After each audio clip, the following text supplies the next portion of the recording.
موت ایک اٹل حقیقت ہے۔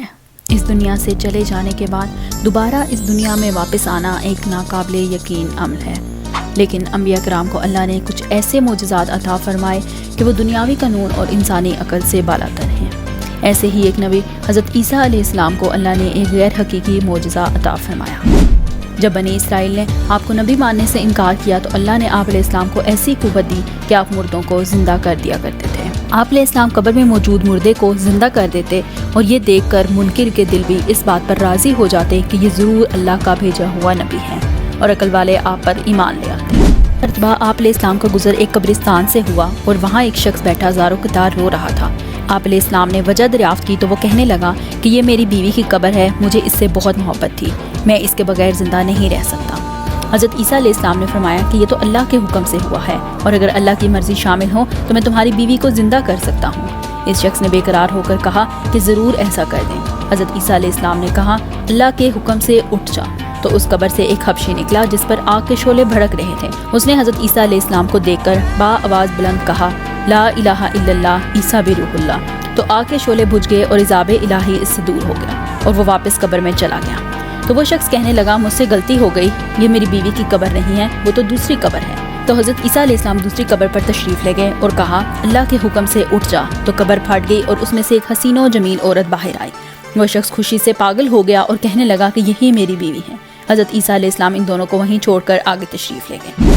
کچھ دیر کے بعد اس شخص پر نیند کا غلبہ طاری ہوا تو وہ وہیں سو گیا۔ اس کی بیوی اس کے پاس ہی بیٹھی رہی۔ کچھ دیر بعد وہاں سے ایک شہزادے کا گزر ہوا۔ شہزادہ اس کو دیکھتے ہی اس کا فریفتہ ہو گیا اور وہ عورت اس کو پسند آ گئی، اور عورت کو بھی وہ شہزادہ بہت پسند آ گیا۔ اس شہزادے نے کہا کہ تم اس غریب شخص کے ساتھ کیا کر رہی ہو، میرے ساتھ چلو، میں تمہیں دنیا بھر کی عیش و عشرت دوں گا۔ وہ بے وفا عورت اپنے شوہر کو وہیں سوتا چھوڑ کر شہزادے کے ساتھ چلی گئی۔ جب اس شخص کی آنکھ کھلی تو اپنی بیوی کو نہ پا کر بہت پریشان ہوا اور ڈھونڈتے ڈھونڈتے شہزادے کے محل تک پہنچ گیا۔ وہاں اسے اپنی بیوی نظر آئی تو اس نے کہا یہ میری بیوی ہے۔ تو شہزادے نے کہا جھوٹ مت بولو، یہ تو میری لونڈی ہے، اگر یقین نہیں آتا تو بے شک اس عورت سے پوچھ لو۔ وہ عورت فوراً بول اٹھی ہاں میں تو شہزادے کی لونڈی ہوں، میں تو تمہیں بالکل بھی نہیں جانتی، تم بیجا مجھ پر الزام لگا رہے ہو۔ یہ سن کر وہ شخص رونے لگا اور وہاں سے چلا گیا۔ کچھ دنوں کے بعد اس شخص کی ملاقات دوبارہ حضرت عیسیٰ علیہ السلام سے ہوئی تو کہنے لگا اے روح اللہ، میری بیوی جسے آپ نے زندہ کیا تھا وہ اب ایک شہزادے کے پاس ہے، اور شہزادہ اسے اپنی لونڈی بناتا ہے، اور وہ بھی یہی کہتی ہے کہ میں شہزادے کی لونڈی ہوں، تمہاری بیوی نہیں ہوں، اور میں تو تمہیں نہیں جانتی، تو اے روح اللہ ہمارا فیصلہ فرما دیجیے۔ لہٰذا عیسیٰ علیہ السلام اس شخص کے ساتھ محل تشریف لے گئے۔ اس عورت سے کہا کہ کیا تو وہ عورت نہیں ہے جسے میں نے اللہ کے حکم سے زندہ کیا تھا؟ وہ عورت کہنے لگی نہیں، میں تو وہ عورت نہیں ہوں۔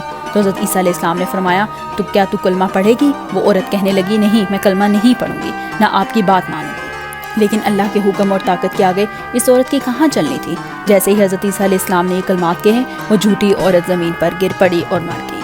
اللہ کے حکم سے اس کے جسم میں جو جان آئی تھی وہ اللہ نے واپس لے لی۔ اگر کوئی انسان ایسے شخص کو دیکھنا چاہے جو کافر ہو کر مرا تھا، پھر اللہ نے اسے زندہ کیا اور ایمان کی دولت سے نوازا، تو وہ اس حبشی شخص کو دیکھے، اور جو کسی ایسے شخص کو دیکھنا چاہے جو ایمان کی حالت میں مرا ہو، پھر اللہ نے اسے زندہ کیا ہو اور وہ کفر کی حالت میں دوبارہ مر گیا ہو، تو وہ اس عورت کو دیکھے۔ پھر حضرت عیسیٰ علیہ السلام نے اس اسرائیلی شخص سے فرمایا کہ یہ ایک بے وفا عورت تھی جس کے لیے تم رو رہے تھے، اللہ کے حکم سے تمہارے لیے دوبارہ زندہ ہوئی، اور اللہ کے حکم سے ہی اس کے منہ سے نکلوا دیا کہ وہ تیری نہیں ہے۔